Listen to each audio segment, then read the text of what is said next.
नमस्कार मित्रों, स्टडी 91 परिवार में आप सबका हार्दिक स्वागत अभिनंदन है। आज हम सब बड़ा ही शानदार सा टॉपिक आपको पढ़ेंगे एशिया महाद्वीप के विषय में, ठीक ना। आपको पूर्व में मैंने कॉन्टिनेंट के विषय में बताया था, द्वीप किसे कहते हैं, आपको कुल विश्व में द्वीपों की संख्या कितनी है। तो आज हम सब देखेंगे महत्वपूर्ण रूप से एशिया महाद्वीप के बारे में, ठीक ना। एशिया महाद्वीप विश्व का सबसे बड़ा महाद्वीप है, ठीक। और ये आपको जो है मुख्य रूप से उत्तरी गोलार्ध में एशिया महाद्वीप का विकास हुआ है। इसके कुछ भाग जो है दक्षिणी गोलार्ध में भी पाए जाते हैं, जैसे इंडोनेशिया का क्षेत्र जो है दक्षिणी गोलार्ध में आपको पाया जाता है। तो आइए हम सब परिचर्चा करेंगे एशिया महाद्वीप के विषय में। चलिए देखते हैं। ये आपको देखिए, हमारी संस्था की ओर से कुछ महत्वपूर्ण कोर्सेज संचालित हैं, जिसमें हिंदी इंडिविजुअल की शानदार कक्षाएं आपको मिलेंगी। नितिन सर के द्वारा पढ़ाया गया है और ये कक्षा मात्र आपको जो है क्लास 999 रुपए में हमारी संस्था उपलब्ध कराती है। इसके अलावा यूपी पेट की आपको क्लासेस हमारी संस्था उपलब्ध कराती है। यूपी पेट वे लोग दे सकते हैं जिन्होंने बीएड या बीटीसी के एग्जाम को क्वालिफाई कर लिया है, या तृतीय सेमेस्टर के जो छात्र हैं वो आपको जो है कि यूपी टेट की परीक्षा को दे सकते हैं। प्राथमिक शिक्षक बनने की दशा में यूपी टेट पहला कदम आप मान सकते हैं। इसके बाद आपको सुपर टेट, ये उन लोगों के लिए है जिन्होंने यूपी टेट या सी टेट एग्जाम को क्वालिफाई कर लिया हो, और प्राथमिक शिक्षक बनने की दशा में अंतिम एग्जाम के रूप में आप इसे देख सकते हैं। साथ ही साथ आरओ शानदार तरीके से हिंदी की क्लास नितिन सर के द्वारा पढ़ाया गया है। आप इसे परचेज कर सकते हैं और पढ़ सकते हैं। एसएससी जीडी 699 रुपए में, मॉक टेस्ट 249 रुपए में हमारी संस्था उपलब्ध कराती है। आप इन सभी कोर्सेज से रूबरू होंगे, और यदि कोई दिक्कत आ रही हो तो आप देख सकते हैं, इस नंबर पे कॉल कर सकते हैं। स्टडी 91 का ऐप डाउनलोड कर लीजिए, और आपको यदि और भी किसी तरह की सुविधा हो रही है तो 7007734525 पर आप कॉल कर सकते हैं और आपको जो है सारी इंफॉर्मेशन दे दी जाएगी। आइए देखते हैं एशिया महाद्वीप। ये ऊपर का क्षेत्र आपको जो है रसिया है, ये चाइना है, मंगोलिया है, कजाकिस्तान है, इंडिया है, श्रीलंका है। ये देखिए, ये आपको जो है इंडोनेशिया, ये पूरा इंडोनेशिया हिंद महासागर में आपको स्थित है। तो इस तरीके से एशिया महाद्वीप के विषय में हम सब परिचर्चा करेंगे। आइए, ये बगल में पाकिस्तान है, ये हमारा पड़ोसी देश, ठीक ना। ऊपर ये वाला क्षेत्र दिख रहा होगा, ये नेपाल का क्षेत्र है। ये आपको दिख रहा होगा, ये बांग्लादेश है, ठीक ना। ये म्यांमार का क्षेत्र है। तो इस तरीके से आप सभी, ऊपर वाला लाओस उसी के बगल में, ठीक। तो ये इन सभी देशों के विषय में हम सब परिचर्चा करेंगे। आइए एक एक महत्वपूर्ण बातें देखते हैं। एशिया महाद्वीप ये जनसंख्या की दृष्टि से और क्षेत्रफल की दृष्टि से, दोनों ही दृष्टि से विश्व का सबसे बड़ा महाद्वीप के रूप में है। एशिया महाद्वीप को यूरोप जो है, यूरोप से भूमध्य सागर, काला सागर, कैस्पियन सागर, यूराल पर्वत तथा आपको डार्डेनल्स, आपको बांसपोरस जलसंधियां जो है अलग करती हैं। वहीं बेरिंग जलसंधि इसे आपको उत्तरी अमेरिका से अलग करती है। यानी जब भी आपसे सवाल पूछा जाए कि बेरिंग जलसंधि किसको किससे अलग करती है, तब आप जवाब दीजिएगा कि उत्तरी अमेरिका को एशिया से अलग करने का काम बेरिंग जलसंधि के द्वारा किया जाता है। नेक्स्ट लाइन, लाल सागर तथा श्वेत सागर जो है, श्वेत जलडमरू मध्य एशिया को अफ्रीका की मुख्य भूमि से अलग करता है। एशिया महाद्वीप का अधिकांश भाग उत्तरी गोलार्ध में स्थित है, किंतु इंडोनेशिया आपको के कुछ द्वीप जो है दक्षिणी गोलार्ध में स्थित है। ये बात भी आप याद रखते चलो, देखते चलो। नेक्स्ट महत्वपूर्ण बातों में आइए। एशिया में नृजातीय यानी मानव जाति के विविधता के आधार पर एक संपन्न महाद्वीप के रूप में देखा जाता है। यहाँ पे आपको जो है काकेसायड, निग्रो, प्रोटो ऑस्ट्रोलायड प्रजाति के लोग निवास करते हैं। तथा एशिया महाद्वीप में ही जनसंख्या की दृष्टि से विश्व के दो सबसे बड़े देश, जिसे हम चीन और भारत के रूप में जानते हैं, ये आपको निवास करते हैं। भौगोलिक दृष्टि यानी विशेषताओं के आधार पर एशिया महाद्वीप को निम्नलिखित 4 भागों में विभाजित किया गया है। एक उत्तरी निम्न भूमि के रूप में, दूसरा मध्यवर्ती पर्वतीय प्रदेश के रूप में, तीसरा पठारीय क्षेत्र के रूप में और चौथा द्वीप समूह के रूप में आप इसे भौगोलिक आधार पर विभाजित कर सकते हैं और पढ़ सकते हैं। आइए हम सब बात करते हैं कुछ महत्वपूर्ण तथ्यों के विषय में, तब आगे विस्तृत बातें बताई जाएगी। एशिया का क्षेत्रफल जो है लगभग आपको जो है कि 44 करोड़ आपको जो है 57,09,000 वर्ग किलोमीटर में आपको इसका विस्तार हुआ है। ठीक, ये बातें आप याद रखिए। जनसंख्या इसकी लगभग आपको कितनी है, तो लगभग आपको जो है एशिया की जनसंख्या आपको 4,47,83,15,164 ये 2017 के अनुमान के आधार पे आपको बताया गया है। विश्व की सबसे गहरी झील बैकाल झील आपको जो है यहीं पे स्थित है।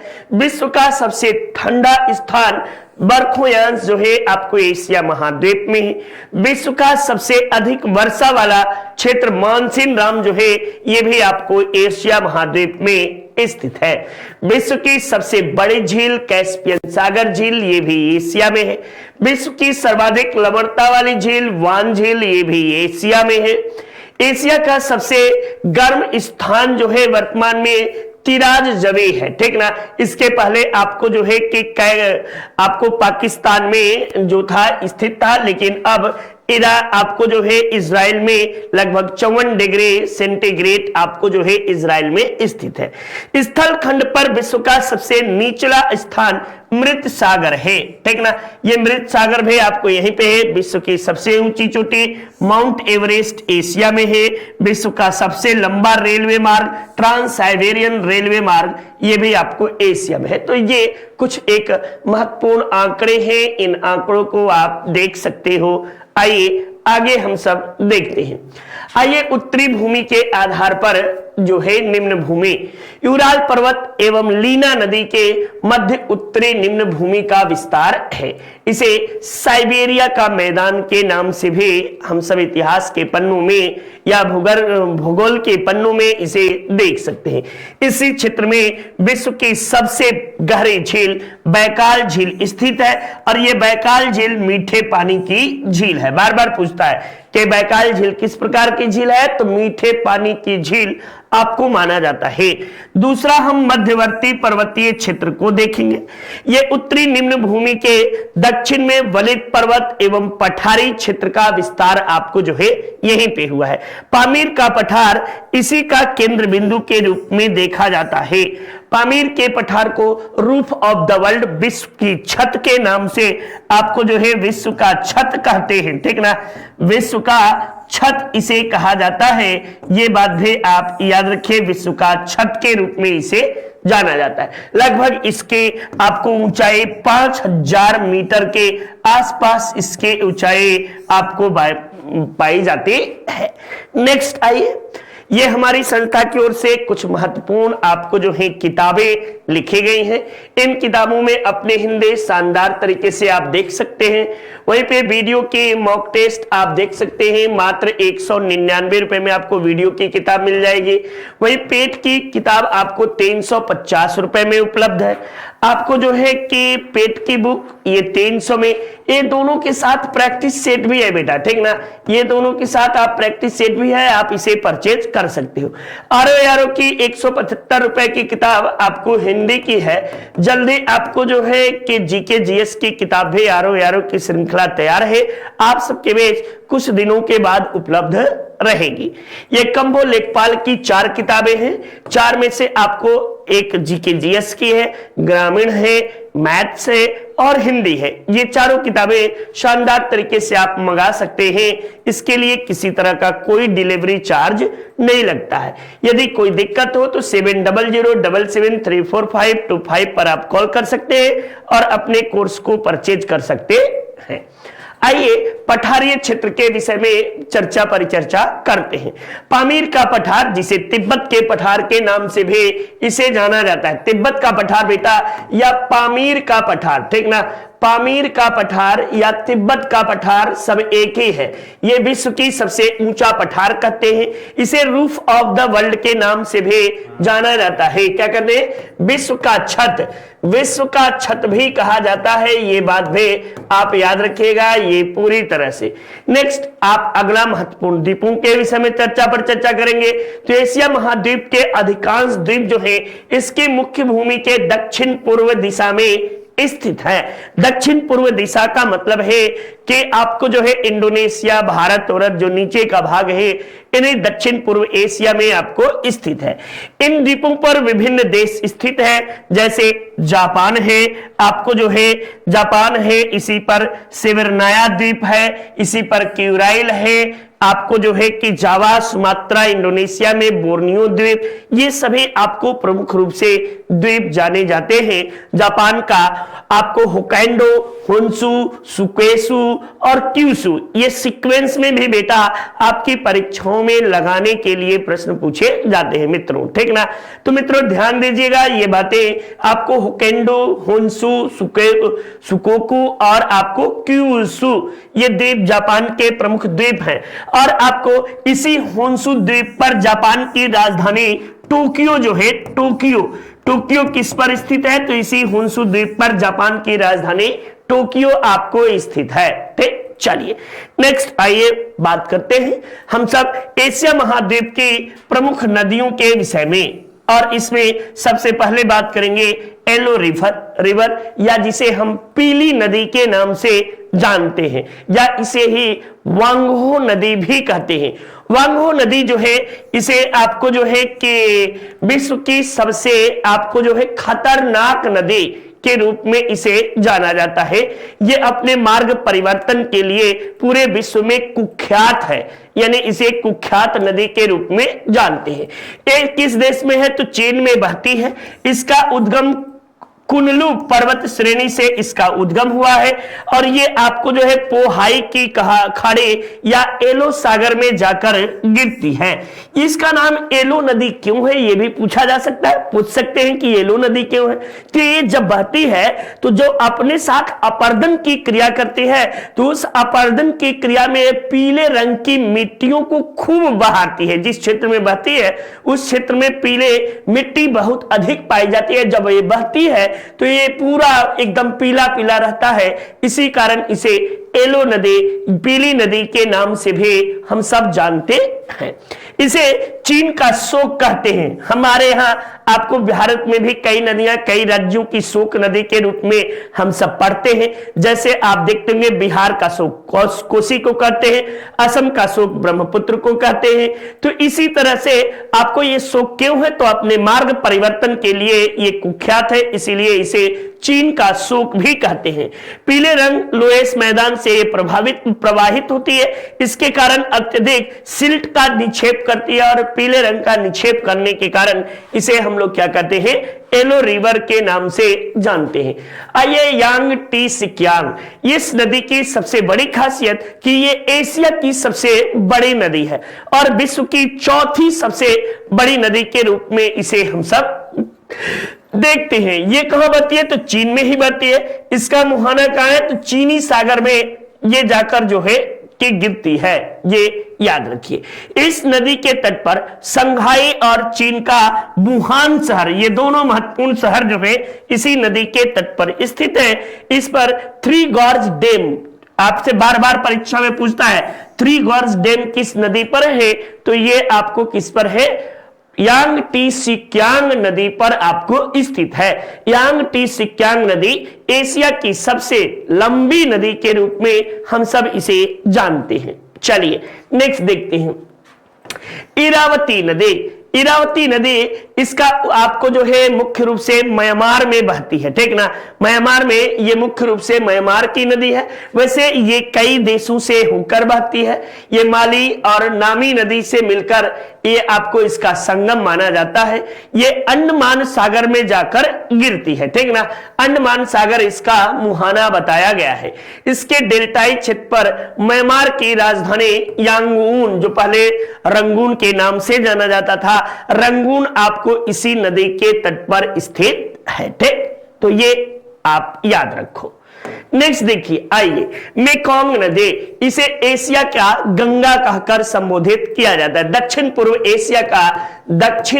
एशिया का गंगा, ठीक ना।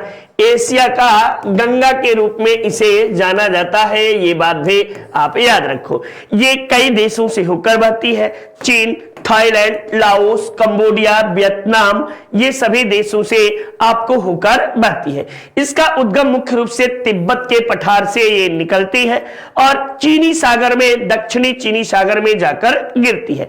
इस नदी के किनारे कंबोडिया की राजधानी नामपेह जो है इसी नदी के तट पर स्थित है और विश्व में अमेजन नदी के बाद यह दूसरा सर्वाधिक जैव विविधता वाला बेसिन का निर्माण करती है। यानी अमेजन नदी जो कि आपको दक्षिणी अमेरिका में बहती है, सबसे अधिक जैव विविधता की दृष्टि से समृद्ध बेसिन के रूप में अमेजन बेसिन को जाना जाता है। विश्व का 20% ऑक्सीजन का उत्पादन अमेजन बेसिन के द्वारा किया जाता है। यह बात भी अपने मस्तिष्क में याद रखिएगा। इसी कारण ऑक्सीजन का घर, पृथ्वी का हरित गृह के रूप में भी अमेजन बेसिन को हम सब जानते हैं। ये चीजें याद रखिए। ये देखिए, हमारी संस्था की ओर से आरओ की कोर्स शानदार तरीके से संचालित है। ये समीक्षा अधिकारी की कोर्स आप सबके लिए काफी लाभदायक होगी, तो आप इसे जरूर से परचेज करिए, जरूर से देखिए। शानदार तरीके से आप सबके लिए ये कोर्स है। डेली वीडियो क्लासेस है, चैप्टर वाइज टेस्ट सीरीज है, ऑफलाइन डाउनलोड करने की सुविधा है। ये मात्र आपको 1999 रुपए में हमारी संस्था आपको ये कोर्स उपलब्ध कराती है। चलिए आइए देखते हैं, ब्रह्मपुत्र नदी दक्षिण पूर्व एशिया की सबसे लंबी नदी क्या है? दक्षिण पूर्व एशिया की सबसे लंबी नदी, एशिया की सबसे लंबी नदी के रूप में इसे हम सब जानते हैं। और इसकी कुल लंबाई कितनी है? तो 2900 किलोमीटर इसकी कुल लंबाई है, ठीक ना। ये कई देशों से होकर बहती है, चीन से, भूटान से, आपको जो है कि भारत से, बांग्लादेश से, तो इन कई देशों से होकर यह नदी भी बहती है। मुख्य रूप से आपको चीन, भारत, बांग्लादेश और भूटान, ठीक ना, ये भूटान से भी होकर बहती है। ये बात भी आपको पता होना चाहिए। ये इसका उद्गम कहाँ है? तो चेमयांगडुंग ग्लेशियर से ये निकलती है और बंगाल की खाड़ी में जाकर ये गिरती है। तिब्बती क्षेत्र चीन में इसे आपको जो है यारलुंग के नाम से, सांगपो के नाम से, आपको जो है भूटान में इसे सांगपो के नाम से, बांग्लादेश में इसे आपको पद्मा के नाम से, और भारत में इसे क्या कहते हैं? तो ब्रह्मपुत्र, इसे भारत में ब्रह्मपुत्र के नाम से जानते हैं। भारत में आपको जो है ये मुख्य रूप से इसे प्रारंभ में जब ये अरुणाचल प्रदेश में प्रवेश करती है तो ये इसे हम लोग क्या कहते हैं? दिबांग या देहांग नदी के नाम से जानते हैं। चूंकि दिबांग और देहांग दो अलग अलग नदियां हैं और इसमें मिलने वाले पहली नदी आपको दिबांग को माना जाता है। शेष आपको दिबांग, लोहित इसकी प्रमुख नदियां हैं। बांग्लादेश में तीस्ता नदी इससे मिलती है। और जब ये पद्मा, यानी ये बांग्लादेश में पद्मा नहीं बेटा, पद्मा नहीं, ये जमुना के नाम से जानी जाती है, ठीक ना। और जब पद्मा बोले तो पद्मा किसे कहते हैं? तो गंगा को पद्मा कहा जाता है, गंगा को, ठीक ना। ये टाइप आपको जो है ये गलतियां आपको मिली, ये गंगा को पद्मा कहते हैं और आपको जो है कि बांग्लादेश में इसे क्या कहते हैं? तो यमुना के नाम से जानते हैं। और ये दोनों जलधाराएं जब मिल जाती हैं तब किस नाम से जाना जाता है? ये आप कमेंट बॉक्स में बताइएगा, ठीक ना। चलिए नेक्स्ट देखिए, एशिया की प्रमुख जल संधि, एशिया के प्रमुख जल संधि कौन कौन सी है? बेरिंग जल संधि। ये बेरिंग जल संधि आपको जो है अलास्का को रूस से अलग करने का काम करते हैं, लेकिन चुस्की सागर को बेरिंग सागर से जोड़ने का काम आपको करती है, ठीक ना। तो ये बातें भी बेरिंग जल संधि आप याद रखिएगा।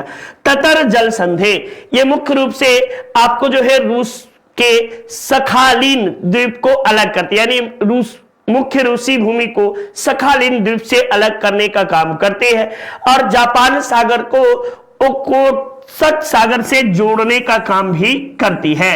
ओखोत्स्क सागर से ये जोड़ने का काम करती है जापान सागर को। नेक्स्ट देखिए, ये सुंडा जल संधि इंडोनेशिया के आपको जावा को सुमात्रा से अलग करने का काम जो है ये करती है। साथ ही साथ हिंद महासागर को जावा सागर से जोड़ने का भी काम आपको जो है इसी जल संधि के द्वारा किया जाता है। नेक्स्ट देखिए आपको मलक्का जल संधि। मलक्का जल संधि जो है मलेशिया, जिसे मलाया द्वीप के रूप में जानते हैं, और ये मलाया को सुमात्रा से अलग करने का काम करता है। वहीं आपको अंडमान सागर को दक्षिणी चीन सागर से जोड़ने का काम भी इसके द्वारा किया जाता है। अंडमान सागर आपको कहां स्थित है? तो हिंद महासागर में स्थित है। और जब आपसे दक्षिणी चीन सागर कहां है? तो प्रशांत महासागर में दक्षिणी चीन सागर स्थित है। तो ये बातें भी आप देख सकते हैं। पाक जलडमरू मध्य ये भारत के पंबन द्वीप को, यानी भारत को श्रीलंका से अलग करने का काम आपको जो है किसके द्वारा? पाक जल संधि के द्वारा किया जाता है। वहीं मन्नार की खाड़ी को आपको जो है खाड़ी को पाक की खाड़ी से जोड़ता है। ये मन्नार की खाड़ी को पाक की खाड़ी से जोड़ने का काम ये इसके द्वारा किया जाता है। ये बात भी आप याद रखो, या कहीं कहीं दिया होगा हिंद महासागर से जोड़ने का काम आपको करता है। हार्मुज जल संधि ये यूएई को ओमान को, ये यूएई और ओमान को ईरान से अलग करने का काम करता है। वहीं पे फारस की खाड़ी को ओमान की खाड़ी से जोड़ने का भी काम आपको इसके द्वारा किया जाता है। नेक्स्ट, बाब अल मंदेब जल संधि यमन को जिबूती से अलग करता है। वहीं लाल सागर को अदन की खाड़ी से जोड़ने का भी काम आपको इसके द्वारा किया जाता है। नेक्स्ट, एशिया महाद्वीप की प्रमुख झीलें कौन कौन सी हैं? उन झीलों के विषय में हम सब देख लेते हैं।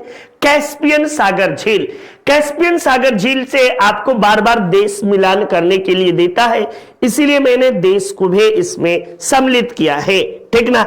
ये देखिए अजरबैजान, ईरान, कजाकिस्तान, तुर्कमेनिस्तान और रूस, यानी 1 2 3 4 5 ये सभी 5 देशों के सीमाओं को घेरता है।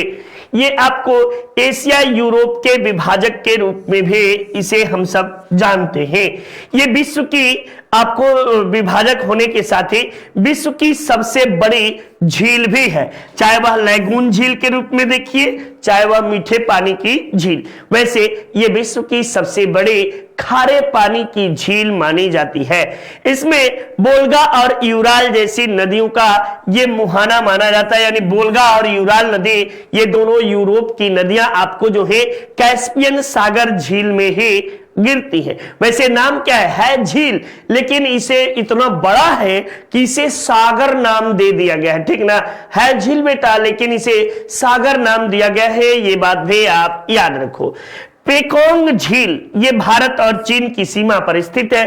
रामसर कन्वेंशन के तहत इसे मान्यता प्रदान किया गया है। भारत और चीन के मध्य वास्तविक नियंत्रण रेखा, जिसे LAC आप कहते हैं, यहीं से होकर गुजरती है, पेकांग झील के पास से ही। नेक्स्ट देखिए वान झील। वान झील ये तुर्की में है। ये विश्व की सबसे आपको खारे पानी की झील के रूप में हम इसे जानते हैं। वहीं बैकाल झील आपको जो है विश्व की सबसे गहरी झील है।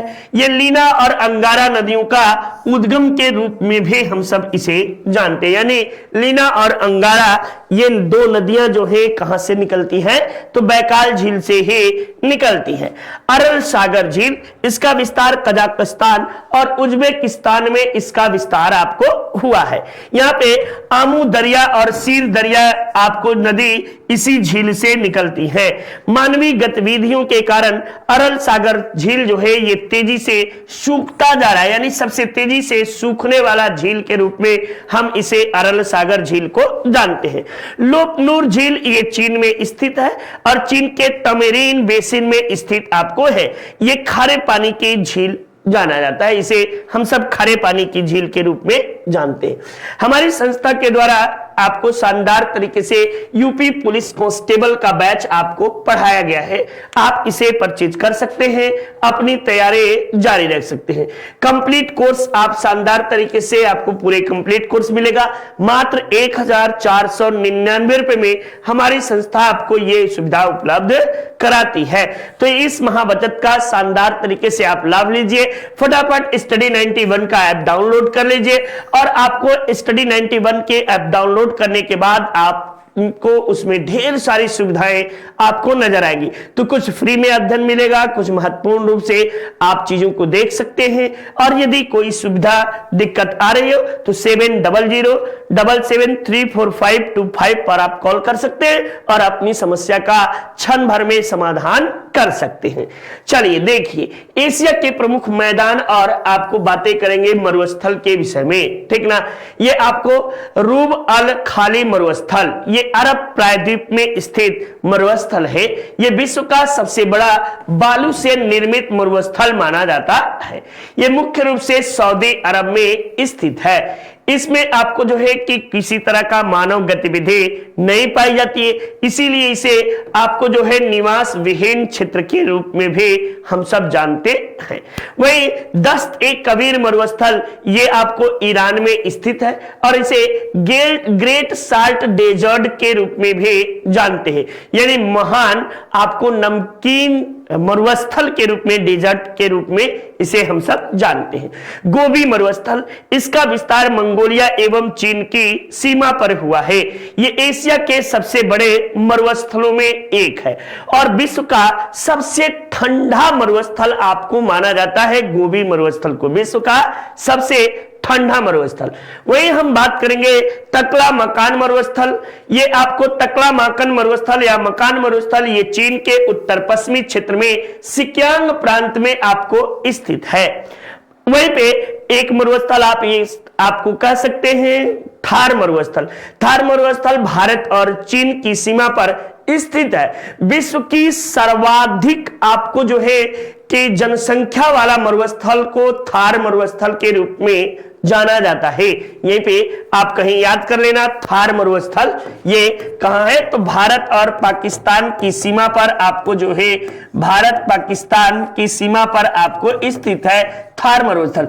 विश्व में सर्वाधिक जनसंख्या वाला मरुस्थल, विश्व का सर्वाधिक जनसंख्या वाला मरुस्थल के रूप में आपको इसे याद करते हैं, मरुस्थल के रूप में याद किया जाता है। आइए हम सब बात करेंगे मंचूरिया का मैदान।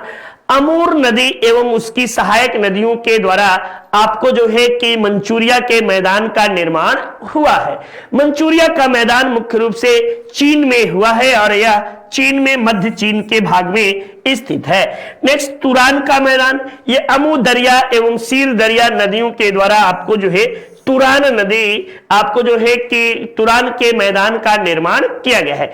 इसका विस्तार तुर्कमेनिस्तान, उज्बेकिस्तान एवं कजाकिस्तान के क्षेत्र में हुआ है। नेक्स्ट आइए एशिया की जलवायु एवं उसके वनस्पतियों के विषय में थोड़ा बहुत हम सब देखते हैं। भारत का मॉनसून राम विश्व का सर्वाधिक आपको वर्षा वाला क्षेत्र माना जाता है, यानी विश्व में सबसे अधिक वर्षा यदि कहीं होता है तो मॉनसून राम में आपको होता है। इसके पहले चेरापूंजी था, कभी चेरापूंजी हो जाता है, कभी मॉनसून राम हो जाता है। यहां आपको वर्षा दक्षिण पश्चिम आपको मॉनसून पवनों के द्वारा होता है, ठीक ना। ये दक्षिणी पश्चिमी मॉनसून के द्वारा यहाँ पे वर्षा होती है।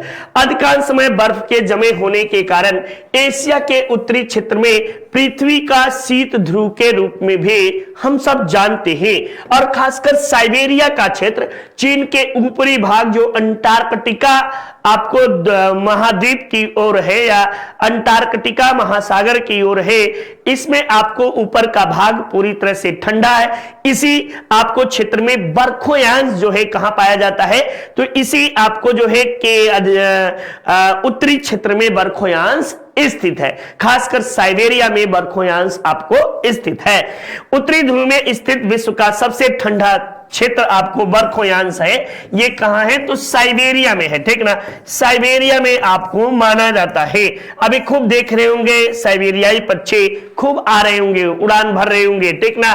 ये आपको टुंड्रा, चूंकि क्यों यहां आए हैं, वहां पे बहुत अधिक ठंड पड़ने के कारण वो अपने आप को सुरक्षित स्थानों पर खोजते हुए चले आते हैं। गंगा, आपको गंगा के मैदानी क्षेत्र में आप देखेंगे, कुछ आपको जो है कि राजस्थान तरफ देखेंगे तो आपको खूब साइबेरिया पक्षी यहां पे नजर आएंगे। टुंड्रा वनस्पति के आपको जो है कि दक्षिण में शंकुधारी वनों का विस्तार हुआ है, ये बातें याद रखिए, जिसे टैंगा वनस्पति के नाम से जानते हैं। नेक्स्ट देखिए, दक्षिणी पश्चिमी एवं मध्य एशिया के क्षेत्रों में मरुस्थलीय विस्तार होने के कारण आपको जो है यहाँ मरुस्थलीय प्रकार के वनस्पतियां पाई जाती हैं। यानी कह सकते हैं कि एशिया में सभी प्रकार की जलवायु, चाहे शीत कटिबंधीय, चाहे उष्ण कटिबंधीय, चाहे आपको समशीतोष्ण कटिबंधीय, हर तरह की जलवायु आप एवं वनस्पतियां यहाँ पाई जाएंगी। यानी सदाबहार प्रकार के वन से लेकर आपको मरुस्थलीय प्रकार की वनस्पति तक का विस्तार एशिया महाद्वीप में हुआ है। यहाँ पे दक्षिणी चीन, पूर्वी चीन, आपको दक्षिण पूर्व एशिया के क्षेत्रों में मानसून वनों का भी विस्तार आपको हुआ है। मानसूनी वनों में मुख्य रूप से सागौन, साल, चंदन इत्यादि के वृक्ष जो है मुख्य रूप से आपको पाए जाते हैं। नेक्स्ट, यूजीसी नेट हमारी संस्था की ओर से शानदार तरीके से पढ़ाया गया है, इसे आप परचेज कर सकते हैं। ये कोर्स आपको मात्र 999 रुपए में हमारी संस्था उपलब्ध कराती है, ठीक ना। यूजीसी नेट उन अभ्यर्थियों के लिए है जिन्होंने पीजी 55% मार्क्स के साथ कर लिया है, या वे लोग जिन्होंने 55 से अधिक प्रतिशत मार्क्स के साथ आपको पीजी की डिग्री सेकेंड ईयर को क्वालिफाई, फर्स्ट ईयर को क्वालिफाई करके सेकेंड ईयर में हो, या असिस्टेंट प्रोफेसर बनने की जिनके अंदर चाह हो, तो वे विद्यार्थी आपको यूजीसी का एग्जाम फॉर्म भर सकते हैं और इसका भरपूर लाभ ले सकते हैं। आइए प्राकृतिक संसाधन और कृषि के विषय में हम सब देखते हैं। एशिया में लोहा, मैग्नीज, बॉक्साइड, अभ्रक, टीन, कोयला, खनिज तेल और प्राकृतिक गैस यानी सभी प्रकार के आपको खनिज तत्व एशिया महाद्वीप में पाए जाते हैं। कोयले के भंडारण की दृष्टि से देखेंगे, रूस, चीन, भारत में ये पाए जाते हैं, जबकि टीन के मामले में आपको मलेशिया बहुत समृद्ध माना जाता है। एशिया महाद्वीप की प्रमुख फसलों में गेहूं, चावल, ज्वार, बाजरा, दाल, तिलहन, गन्ना, चाय, कपास, पटसन, रबर, ये सभी आपको मुख्य रूप से एशिया महाद्वीप की फसलें मानी जाती हैं। और विश्व में सर्वाधिक खाद्यान्न के उत्पादन में पहले और द्वितीय क्रम पर आने वाले देश भारत और चीन दोनों जो है एशिया महाद्वीप में ही स्थित है। एशिया महाद्वीप को मानव का अजायब घर कहकर संबोधित किया जाता है। यानी विश्व की लगभग आपको बेटा 60% आबादी एशिया महाद्वीप में निवास करते हैं। आइए हम आपको एशिया महाद्वीप के देश, कुछ देश है और उनके विशेषताओं के विषय में चर्चा परिचर्चा करते हैं। पाकिस्तान को नहरों का देश कहते हैं, जबकि आपको जो है कि नदियों का देश किसे कहते हैं, तो बांग्लादेश को, यहीं पे लिख लेना, बांग्लादेश को नदियों का देश कहते हैं। बांग्लादेश को नदियों का देश कहा जाता है, नदियों का देश कहते हैं, ये बात भी आप याद रखिएगा महत्वपूर्ण रूप से। खैबर दर्रा जो है हिंदू कुश पर्वत में है, जबकि बोलन दर्रा किरथर श्रेणी में स्थित है। पाकिस्तान के उत्तर पश्चिम में स्वात घाटी स्थित है, जिसे पाकिस्तान का स्वर्ग भी कहते हैं। ठीक ना, ये स्वात घाटी कहां है? तो पाकिस्तान में है और इसे पाकिस्तान का स्वर्ग भी कहते हैं। इस्लामाबाद पाकिस्तान की राजधानी है तथा कराची यहां का सबसे बड़ा शहर के रूप में कराची आपको माना जाता है। भूटान विश्व का एकमात्र ऐसा देश है जो अपनी आर्थिक विकास की माप राष्ट्रीय खुशहाली के आधार पर करता है। साथ साथ ही आपको भूटान को जो है ये और किस नाम से इसे भूटान को जानते हैं, कोई बताएगा? ठीक ना, कांपती भूमि का देश, इसे क्या कहते हैं? कांपती भूमि का देश। ठीक ना, भूमि का देश के रूप में भी भूटान को जानते हैं। विश्व का सबसे गरीब देश के रूप में भी भूटान को जानते हैं। नेक्स्ट, म्यांमार भारत और बांग्लादेश के पूर्व में तथा चीन के दक्षिण में स्थित स्वर्ण पैगोडा देश आपको कहते हैं। किसे? म्यांमार को। म्यांमार को क्या कहते हैं? तो स्वर्णिम पैगोडा का देश जो है ये म्यांमार को कहा जाता है। यह देश विश्व के सबसे बड़े डेल्टा गंगा ब्रह्मपुत्र डेल्टा पर स्थित है। ये बातें भी आप याद कर सकते हैं। यह देश का मतलब है बांग्लादेश। ठीक ना, बांग्लादेश, ये कहीं गलती से आप लोग ये मत समझ लीजिएगा, बांग्लादेश, बांग्लादेश। ठीक ना, ये याद रखें। बांग्लादेश जो है ये यहीं पे बांग्ला शब्द भर कर दें, बांग्लादेश विश्व के सबसे बड़े डेल्टा पर स्थित है। बांग्लादेश को बिम्स्टेक और दक्षिण का सदस्य भी माना जाता है।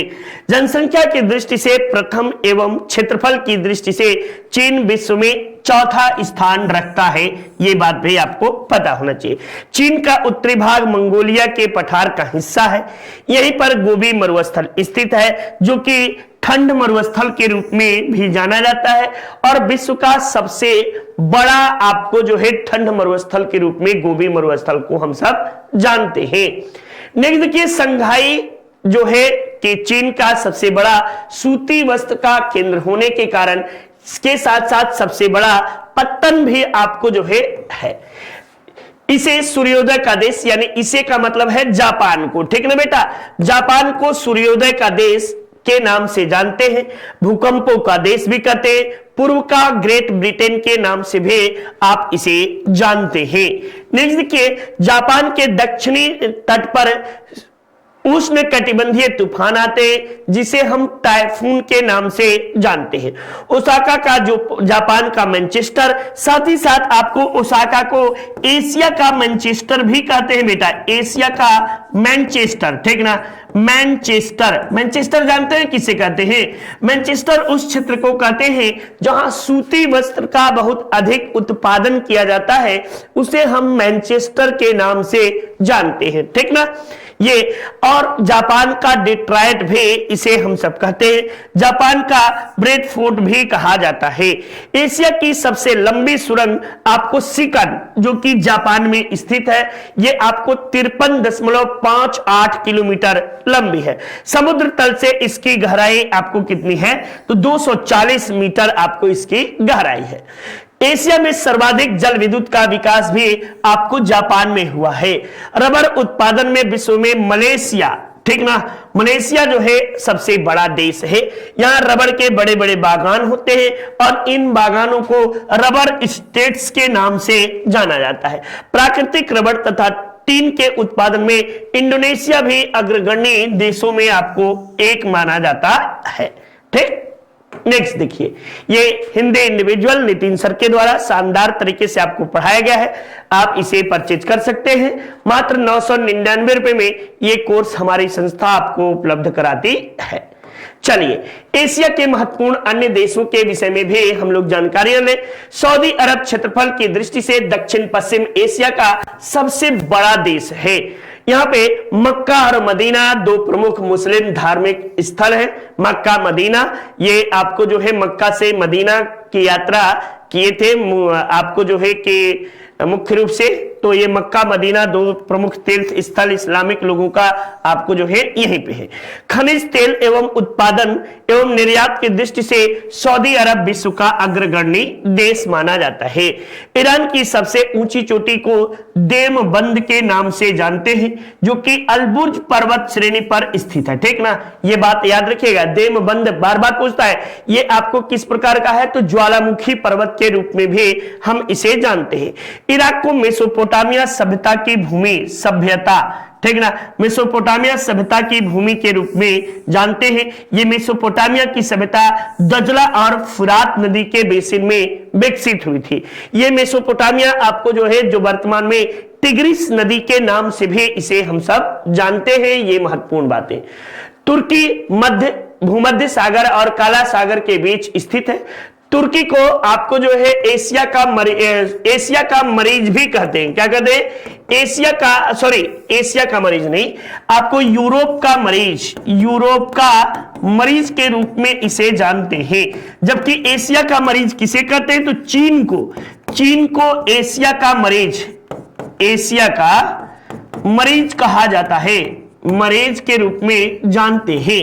लेबनान को पूर्व का स्विट्जरलैंड कहते हैं। लेबनान में अधिकांशतः जो है यहूदी और ईसाइयों का बोलबाला लेबनान में है। फिलिस्तीन को यहूदी ईसाई और आपको जो है इजराइल के यहूदी ईसाई और इल्सास की जन्मभूमि के रूप में जाना जाता है।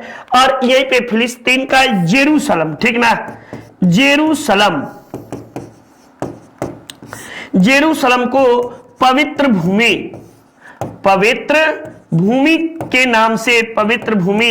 के नाम से जाना जाता है। यहाँ पे तीन धर्मों की उत्पत्ति हुई थी। यहाँ पे आपको जो है कि यहूदी की भी, ईसाई की भी और इस्लाम की भी, ठीक ना, इस्लाम की भी ये पवित्र स्थल के रूप में जाना जाता है। तो ये महत्वपूर्ण बातें हुई। चलिए, नितिन सर के द्वारा हैंड रिटेन नोट्स शानदार तरीके से आपको पढ़ाए गए हैं। इन्हें आप परचेज कर सकते हैं और मन लगा के पढ़ सकते हैं। तो जल्दी चलिए, शानदार तरीके से स्टडी 91 परिवार के साथ जुड़ने के लिए आप सबको तहे दिल से शुक्रिया। साथ ही साथ ये वही नोट्स हैं जो नितिन सर ने यूट्यूब पे जबरदस्त तरीके से पढ़ाए हैं। तो ये आप प्राचीन इतिहास, मध्यकालीन, आधुनिक, सामान्य हिंदी, इंडियन ज्योग्राफी, भारतीय व्यवस्था, फिजिक्स, केमिस्ट्री, बायोलॉजी कुछ भी लेना चाहिए और लेने की इच्छा तो आप स्टडी 91 परिवार के साथ जुड़िए और जबरदस्त तरीके से इसका लाभ लीजिए। तो श्रृंखला में बने रहने के लिए आप सबको तहे दिल से शुक्रिया। आप सब इसी तरह अपनी तैयारी जारी रखें। आशा उम्मीद करता हूं कि आप स्वस्थ होंगे, मस्त होंगे, अपनी तैयारी इसी दिशा में जारी रखेंगे। तो आज यहीं तक, मिलते हैं एक शानदार श्रृंखला के साथ। बारी बारी से हम सब सभी महाद्वीपों के विषय में एक एक करके क्रम बाय क्रम पढ़ते चलेंगे और देखते चलेंगे। चलिए, नमस्कारम, जय हिंद, वंदे मातरम। आप सबका दिन मंगलमय हो इन्हीं कामनाओं के साथ।